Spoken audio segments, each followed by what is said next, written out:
Okay, as you may know, I recently did something, and that is I bought a CNC, and I spent a lot of money doing that. So in this video, I'm gonna share with you dollar by dollar exactly how much I spent setting up this machine. So I went with the Onefinity Elite Foreman CNC. That piece itself cost me $4,942. I also bought a couple other accessories from Onefinity, which were the XYZ touch probe. Not necessary, but I definitely like it. I still do it manually sometimes, but I definitely use the touch probe a lot for certain projects. So that was $121.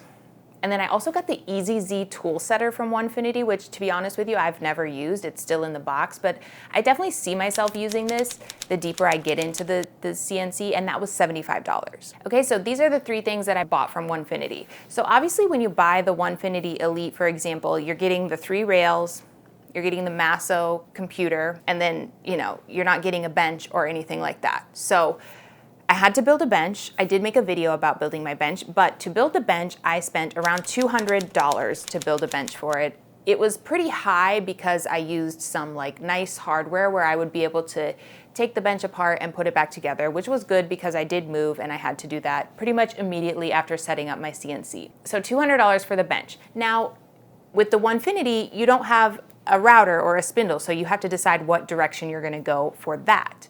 I decided to go with the spindle because I thought, you know what, I'm gonna go big or I'm just gonna go home. And I did that. And so I bought the PwnCNC spindle. I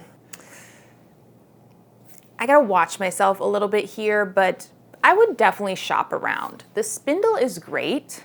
I was very let down by the quality of the other accessories that I bought from this company. They're all giving a very strong 3D printed in my garage kind of vibe, which no hate against that at all.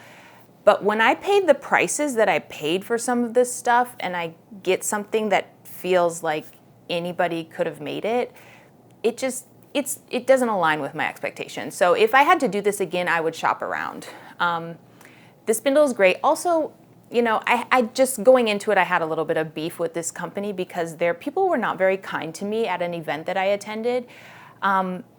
But even despite that, I decided to be a full price paying customer and still buy their equipment. But it's just, definitely shop around. But that aside, so I got the PwnCNC spindle. I got the 1.5 kilowatt, 110 volt air cooled spindle. It was $845. I think I actually did buy it on their Black Friday sale. And then I bought a few other accessories from them. So I got the V10 dust boot, which was $154. This is the piece that probably bothered me in the top 2 of bothering me. I had to sit down and super glue pieces together for this $154 dust boot. I'm sorry, that just doesn't add up to me.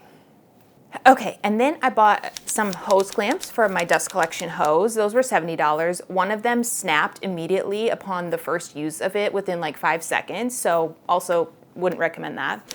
And then I got the VFD keypad relocation bundle, which basically moves the keypad from the VFD, which is the little motor box. Again, all very 3D printing quality. But basically you can attach that kind of to the side of your Masso, for example, if you have the Onefinity. So it's good, I guess. I didn't really need it, to be honest with you, but I didn't know what I was doing at the time and I just bought it. So that was $64. So I spent a lot with PwnCNC, and I saw recently an email from Onefinity that they are currently working with another company who's manufacturing a spindle that's kind of exclusively for the Onefinity, I guess. So I would definitely look into that, and if I was doing this all over again, I would have considered other options for sure. Okay, so we got the CNC, we got the spindle. If you go with the router, then obviously that's a lot less of an investment, and then you've got your workbench and stuff like that. So that brings us to then the Wasteboard. So for the Wasteboard, you're gonna be buying MDF, you're gonna buy T-tracks if you want that, which I'm assuming you probably would. You're gonna need a surfacing bit to surface your Wasteboard, and then you're gonna need some accessories to hold down your materials once you start actually running your CNC. So in that category, I spent $190. About half of that was on the MDF, another good chunk on the T-tracks, and then a little bit extra on the others. So that's your Wasteboard. $190, it's a good bit of money, especially because it's a Wasteboard, but mine has lasted pretty well. I've obviously cut into it a lot, and I'm fine with that. I think it adds character, but eventually I'll have to replace it. But I think that it won't be for quite some time. And then obviously with your CNC, you're gonna want some type of dust collection. So I already had a dust collector of my own, so I didn't actually include this in the price, but you're gonna need something. So if you're not coming from a situation where you have that kind of setup, then you'll have to account for that as well. And then you'll need probably some like extra hose or adapters, and that stuff can add up pretty quickly. So I ended up spending about $50 on some like extra hose and stuff just to be able to connect it basically to my dust collector. Again, for my dust collector, I just have the 2 horsepower Harbor Freight, just basic run-of-the-mill. I'm gonna run it till the wheels fall off and it's good. All right, then we get into the router bits category. This is where I have spent a lot of money, and I'm gonna be 100% honest with you guys. The only bit I have ever used to date with like about probably, let's just say roughly 6 months of using this machine, probably not even that much to be honest with you, just because accounting for packing it up and moving and everything, I've only used the 1/4 inch end mill that came with the Onefinity. But I have probably about 10 to 15 bits that I bought just thinking, okay, I'm gonna need this because I'm gonna do that, and I'm gonna need that, and then this, and that, and that, and that, and that, and that. And I haven't used any of them. Eventually I know that I will, but it's like, to get started, you don't need to go crazy in the bits. Buy them as you take on projects and actually start to execute the projects. So for router bits, I spent, at the time that I tallied all of this up, I had spent $208.